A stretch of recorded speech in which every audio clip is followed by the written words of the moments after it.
Hello there, a very tricky 2021 has just come to a close and we're looking ahead at Volition RX with Cameron Reynolds, CEO, to 2022. Before we go into more detail about that and look ahead, how was the last year for you guys? Well, Nick, you'd have to say 2021 was a very interesting year and a tough one to keep everything going. I'm extremely proud of our team worldwide, particularly our team in Belgium. Our lab has stayed open and the research has kept coming, as well as the production facility. And I think our management team have adapted very, very well also in pivoting to nets and vets.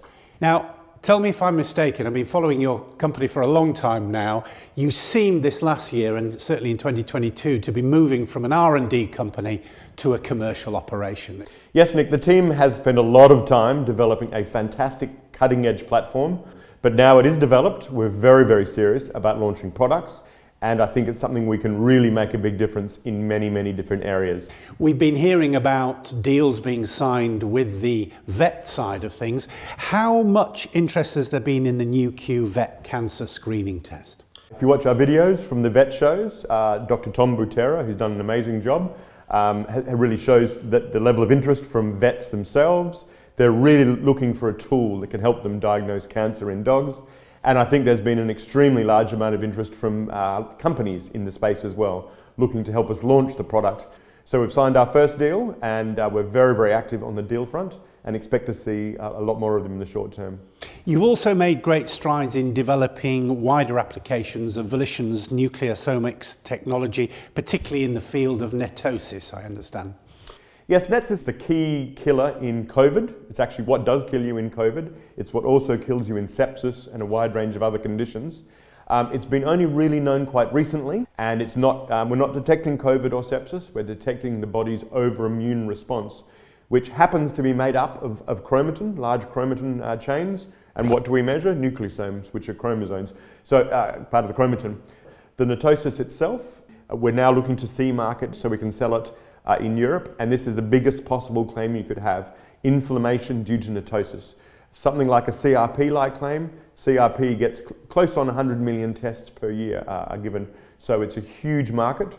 We've taken on new team members to help commercialise that, and I think it's going to be a very big story. And who are you working with exactly on Nu.Q nets?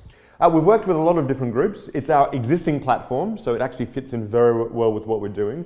We're working with a lot of very good key opinion leaders and clinicians in sepsis, in COVID, and also on treating all those conditions, because if you can't measure the nets, it's very hard to treat the nets. And now we're looking to work with companies to help us launch the product. You've also continued to develop other products in the pipeline. Exactly the same platform. Again, this is how we can do so many things. We're using a Nu.Q capture, which has been quite remarkable. It's a way of concentrating the chromatin fragments on our very simple platform. Potentially a massive disruptive technology in the human cancer space, and also an enabling technology for other companies. And that's really coming to a fore in the three key areas: the concentration of long and short nucleosomes for cancer, the concentration of transcription factors, which are small fragments of DNA, and also through mass spectrometry. We now have a team in California which is growing very strongly to really help us drive the development of Nu.Q capture. So we expect to see a lot more of that over the next year as well. So you've got investors out there, you've got your team listening, obviously, maybe some members of the general public. What are the key targets? What are the milestones you've set for the coming year?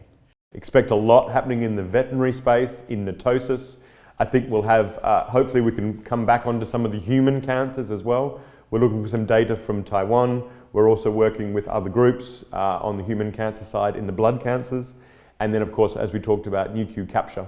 I think we can make a really big difference in 2022 and really as a great launching pad to make a very successful platform and company. Well, Cameron, you've kept not just going during 2021, but you've had a momentous year, and let's see how it goes in 2022. Thank you very much for joining me. Thank you. Thank you, Nick.